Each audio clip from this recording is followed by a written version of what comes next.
আল্লাহর হাবিব সাল্লাল্লাহু আলাইহি ওয়াসাল্লাম শীতকালে বাহিরে একবার তাশরিফ নিয়ে গেলেন। আল্লাহর হাবিব সাল্লাল্লাহু আলাইহি ওয়াসাল্লাম গাছের একটি ডাল ধরলেন। গাছের ডাল ধরার পর ওই গাছ থেকে অগণিত পাতা ঝরতে লাগলো। আল্লাহর হাবিব সাল্লাল্লাহু আলাইহি ওয়াসাল্লাম তার সাহাবী আবু যর রাদিয়াল্লাহু তাআলা আনহুকে ডেকে বললেন, ও আবু যর। আবু যর বললেন, লাব্বাইক ইয়া রাসূলুল্লাহ। বলুন। আল্লাহর হাবিব বলেন, এই যে আবু যর, এই যে দেখো আমি গাছের পাতা ডাল ধরলাম, এর ফলে গাছের পাতা অগণিত পড়তে লাগলো। ঠিক তেমনি ভাবে কোন মুমিন বান্দা যদি আল্লাহর সন্তুষ্টির জন্য একাধারে নামাজ আদায় করে, তার গুনাহগুলো এভাবে জ্বলতে থাকে। বলেন না সুবহানাল্লাহ। ও মুহতারাম হাজিরিন, শুনে রাখেন, নামাজ আপনার পড়তেই হবে। কারণ এক ওয়াক্ত যদি নামাজ আপনি নষ্ট করেন, এক ওয়াক্ত নামাজের জন্য 2,88,000 বছর জাহান্নামের আগুনে আপনার জ্বলতে হবে। বলে না নাউজুবিল্লাহ।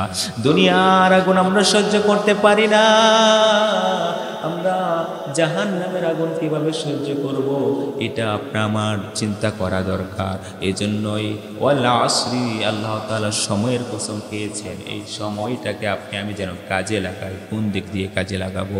দুনিয়ার দিক থেকে না না না, আগে আপনার আখিরাতের চিন্তা করতে হবে, তারপরে দুনিয়া।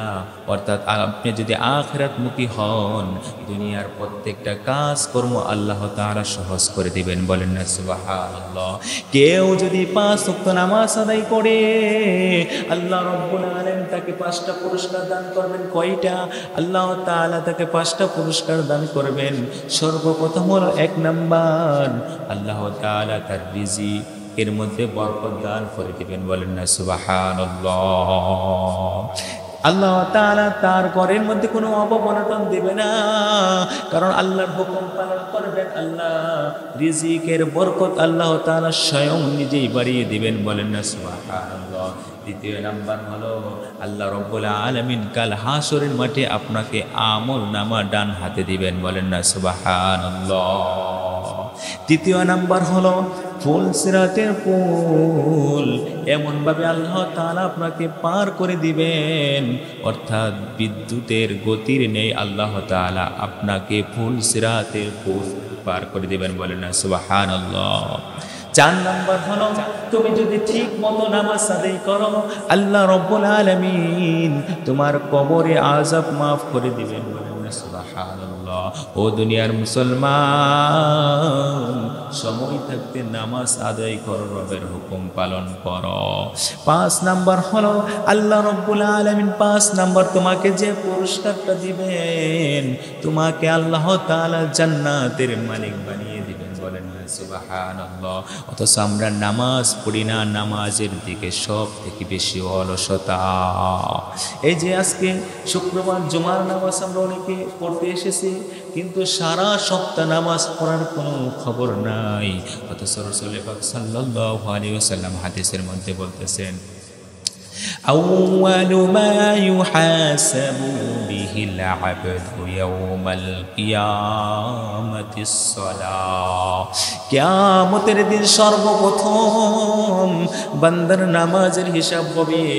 এজন্য কিয়ামতের দিন সর্বপ্রথম যে নামাজের হিসাবটা নেওয়া হবে, সেই হিসাবটা যদি আপনি ঠিক মতো দিতে পারেন, তাহলে আল্লাহ রাব্বুল আলামিনের কাছে বাকি হিসাবগুলো আল্লাহ তাআলা সহজ করে দিবেন, এবং বাকি হিসাবগুলো দেওয়া আপনার জন্য সহজ হয়ে যাবে। বলেন না সুবহানাল্লাহ।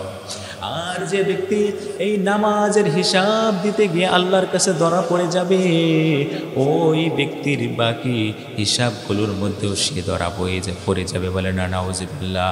আল্লাহ রাব্বুল আলামিন কাল হাসরের মাঠে যখন নামাজীকে বলবে, তুমি নামাজ পড়েছো কিনা, সেও বলবে, স্বীকার করবে নামাজ পড়েছি।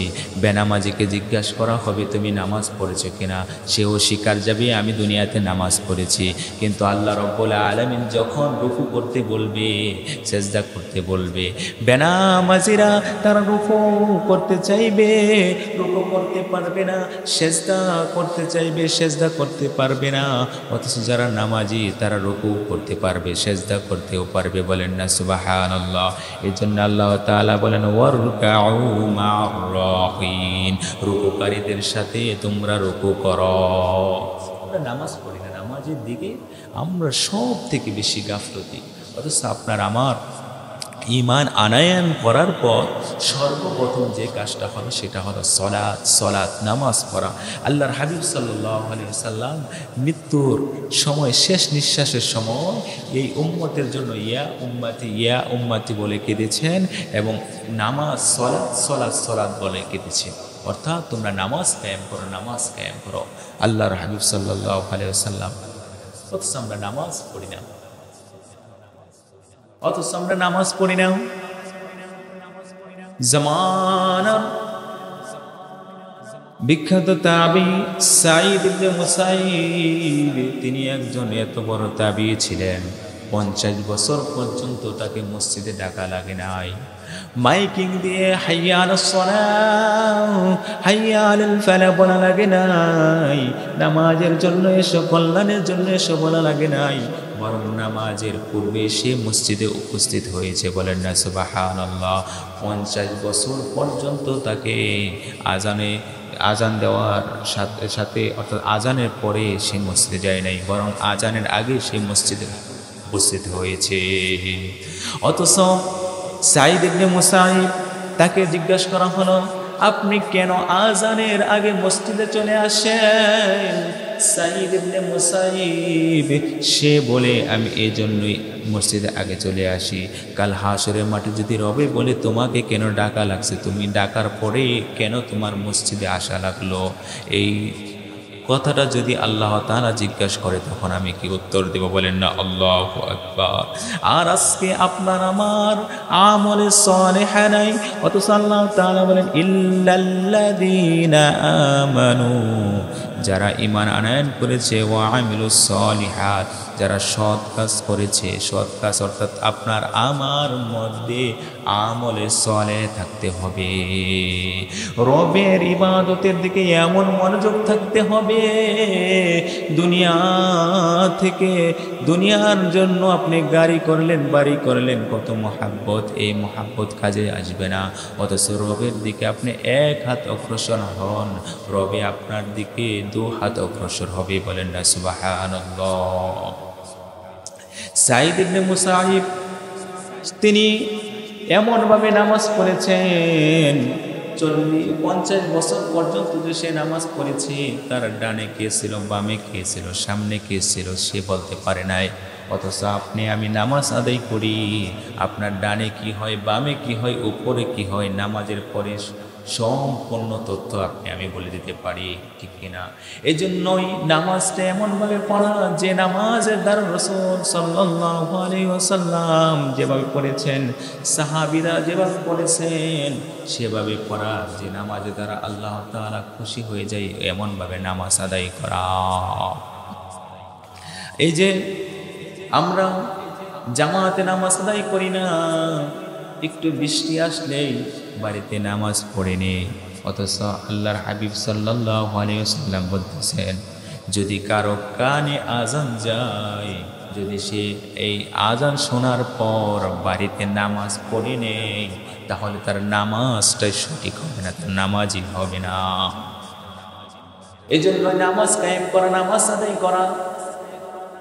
কেউ যদি বাড়িতে নামাজ আদায় করে আর কেউ যদি জামাতে নামাজ আদায় করে, আব্দুল্লাহ ইবনে উমর রাদিয়াল্লাহু তাআলা আনহু বর্ণিত, তিনি বলেন, কেউ যদি বাড়িতে নামাজ আদায় করে আর কেউ যদি জামাতে নামাজ আদায় করে, জামাতের নামাজ আদায়কারী 27 গুণ নামাজের সওয়াব বেশি আল্লাহ তাআলা তার আমল নামায় লিখে দেবেন। বলেন না সুবহানাল্লাহ। আল্লাহর হাবিব সাল্লাল্লাহু আলাইহি ওয়াসাল্লাম যখন মেরাজে গেলেন, আল্লাহ রাব্বুল আলামিন এই উম্মতের জন্য 50 ওয়াক্ত নামাজ দিয়েছিলেন। কমাইতে কমাইতে কমাইতে আল্লাহর হাবিব সাল্লাল্লাহু আলাইহি ওয়াসাল্লাম এই উম্মতের জন্য 5 ওয়াক্ত নামাজ আনলেন। কয় ওয়াক্ত নামাজ? আল্লাহ তাআলা বলেন, ওগো হাবিবুল্লাহ, ওগো আমার বন্ধু, আপনাকে আমি 5 ওয়াক্ত নামাজ দিলাম, কিন্তু সর্বপ্রথম আপনাকে আমি 50 ওয়াক্ত নামাজ দিয়েছিলাম। আপনার উম্মতে যদি এই 5 ওয়াক্ত নামাজ আদায় করে, তাহলে তার আমল নামার মধ্যে এই 5 ওয়াক্ত নামাজ আদায় করার দ্বারা 50 ওয়াক্ত নামাজের সব আমি আল্লাহ তাআলা স্বয়ং লিখে দিব। বলেন না সুবহানাল্লাহ। অথচ আমরা নামাজের দিকে অনেক গাফলতি করি। অথচ কেউ যদি 40 দিন পর্যন্ত তাকবীরুল্লাহ সহিত নামাজ আদায় করতে পারে, আল্লাহ তাআলা তাকে 2টা পুরস্কার দান করবে। এক নম্বর হলো আল্লাহ রাব্বুল আলামিন তার নামটা মুনাফিকদের কাতার থেকে কাটিয়ে নেবেন। বলেন না সুবহানাল্লাহ। দ্বিতীয় নাম্বার হলো আল্লাহ তাআলা তার সমস্ত গুনাহ খাতা মাফ করে দিয়ে আল্লাহ তাআলা তাকে জান্নাতে প্রবেশ করাইবেন। বলেন না সুবহানাল্লাহ। এই জন্য নামাজ আদায় করো, নামাজ কায়েম করো। নামাজের দ্বারা তুমি শান্তি পাইবা, রবের ইবাদত করো। এই জন্যই আল্লাহ তাআলা তোমাকে আমাকে দুনিয়াতে প্রেরণ করছে, কিসের জন্য? তার ইবাদত করার জন্য। বেনামাজি হয়ে যদি কবরে যাও, তোমার এমন অবস্থা হবে আল্লাহ তাআলা বেনামাজিদেরকে 5টা আযাব দান করবেন। এক নাম্বার হলো তার রিজিকের বরকত আল্লাহ তাআলা নষ্ট করে দিবেন। বলেন না নাউজুবিল্লাহ। দ্বিতীয় নাম্বার হলো তার রিজিকের বরকত নষ্ট হওয়ার পর তার হায়াত অল্প বয়সে সে মারা যাবে। বলেন না নাউজুবিল্লাহ। দ্বিতীয় নাম্বার হলো আল্লাহ তাআলা তার মৃত্যুর সময় এমন কষ্ট দান করবেন, এমন কষ্ট হয়ে তার মৃত্যুবরণ করবে, পৃথিবীর সমস্ত সমুদ্রের পানি যদি তাকে পান করানো হয় তাও তার পিপাসা মিটবে না। বলেন না নাউজুবিল্লাহ। এত কষ্ট করে দুনিয়া থেকে সে বিদায় নেবে। তৃতীয় নাম্বার হলো আল্লাহ তাআলা তার কবরটাকে এত সংকীর্ণ করে দিবেন যার কারণে এক পাঁজরের হাড্ডি আর এক পাঁজরের হাড্ডির সঙ্গে লেগে যাবে। বলেন নাউজুবিল্লাহ। 4 নাম্বার হলো আল্লাহ তাআলা তার কবরের মধ্যে আগুন জ্বালিয়ে দিবেন। বলেন না নাউজুবিল্লাহ। তার কবরের আযাব শুরু হয়ে যাবে। শুধু তাই নয়, 5 নাম্বার হলো আল্লাহ তাআলা তার কবরের মধ্যে এমন একটি সাপ নিযুক্ত করে দিবেন, যে সাপ একবার সফর দিবে 80 হাত গর্তের নিচে চলে যাবে। এভাবে ফজরের নামাজের সময় থেকে জোহর পর্যন্ত তাকে এভাবে দংশন করতে থাকবে। বলেন না নাউজুবিল্লাহ। জোহর থেকে আসর পর্যন্ত, আসর থেকে মাগরিব পর্যন্ত বলতে থাকবে, আমি ফজরের নামাজ তুমি আমাকে অবহেলা করেছ, তুমি আমাকে পড়ো নাই, আমি আসরের নামাজ তুমি আমাকে অবহেলা করেছো। মাগরিব পর্যন্ত তাকে কামড়াইতে থাকবে। এভাবে মাগরিব থেকে আসা পর্যন্ত কামড়াইতে থাকবে। ও দুনিয়ার মুসলমান, বেনামাজি হয়ে তুমি মারা গেলে তোমার কবরের হালত অনেক ভয়ঙ্কর হয়ে যাবে। আর যদি নামাজি হয়ে যদি মারা যাও, তোমার কবরের হালতটা সুন্দর হয়ে যাবে। বলেন না সুবহানাল্লাহ। এই জন্য নামাজ কায়েম করা, নামাজগুলো পড়া।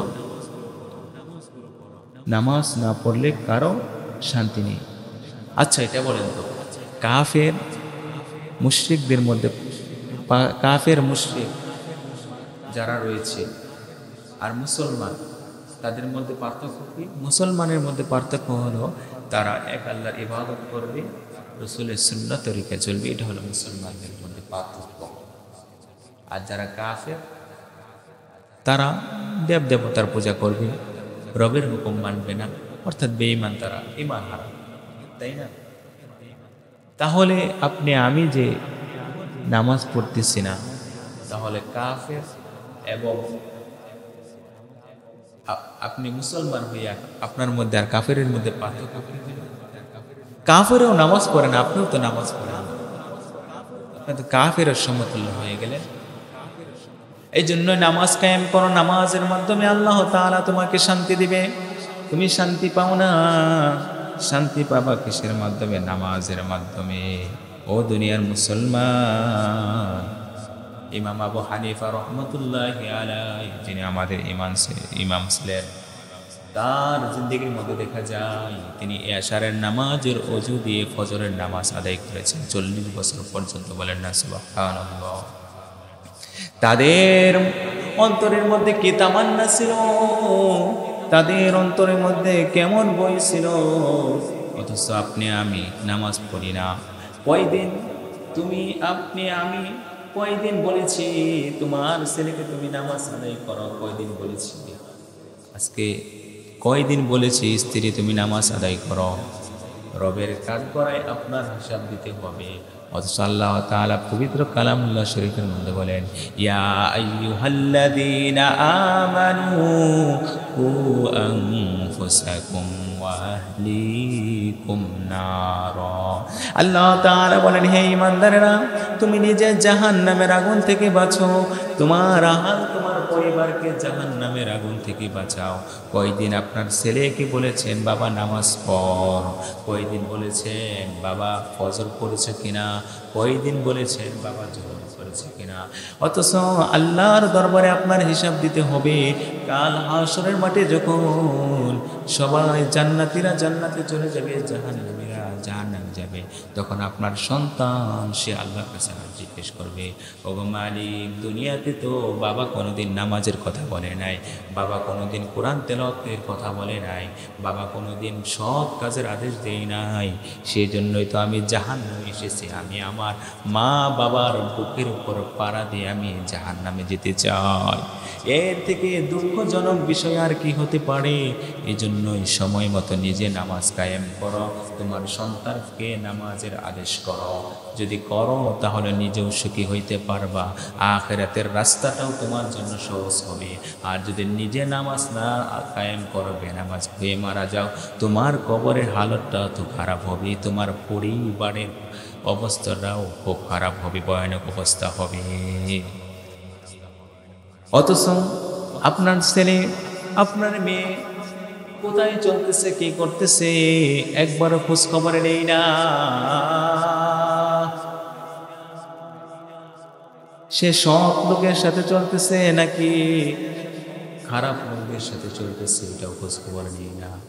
অথচ আসহাবে কাহাবের কুকুর, সেই কুকুরটা সৎ লোকের সাথে চলার কারণে সেই কুকুরটাও জান্নাতি হয়েছে। বলেন না সুবহানাল্লাহ। এই জন্য নামাজ কায়েম করো, নামাজ পড়তেই হবে। আমার নামাজ, আমার রোজা, আমার কোরবানি, প্রত্যেকটার হিসাব আমার দিতে হবে। আপনার হিসাব আমি দিয়ে দিব না। ও দুনিয়ার মুসলমান, এই দুনিয়াটা কত সুন্দরভাবে সাজাইলা, লাইটিং করলা ঘরের মধ্যে দামি দামি ফার্নিচার আনলা, অত রং বেরঙ্গের জিনিস আইনা ঘর সাজাইলা, কিন্তু আমার কথা হইল তুমি কবরের জন্য কি করলা? কবরের জন্য কি করলাম?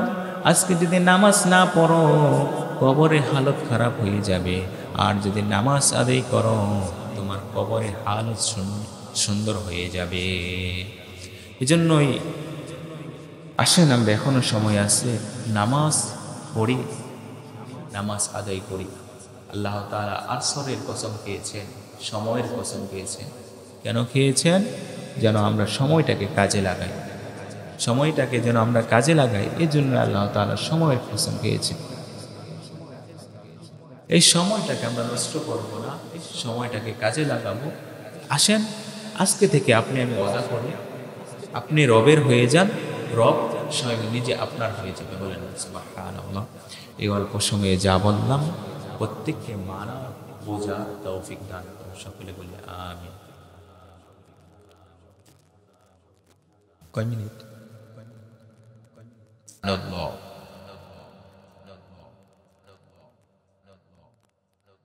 এই সূরাটা আজকে এই জন্য তেলাওয়াত করেছি, এক সাহাবী আরেক সাহাবীর সঙ্গে যদি দেখা হতো, তাহলে একজন আরেকজনকে সূরা আসর তেলাওয়াত করে শুনিয়ে দিতেন। বলেন না সুবহানাল্লাহ।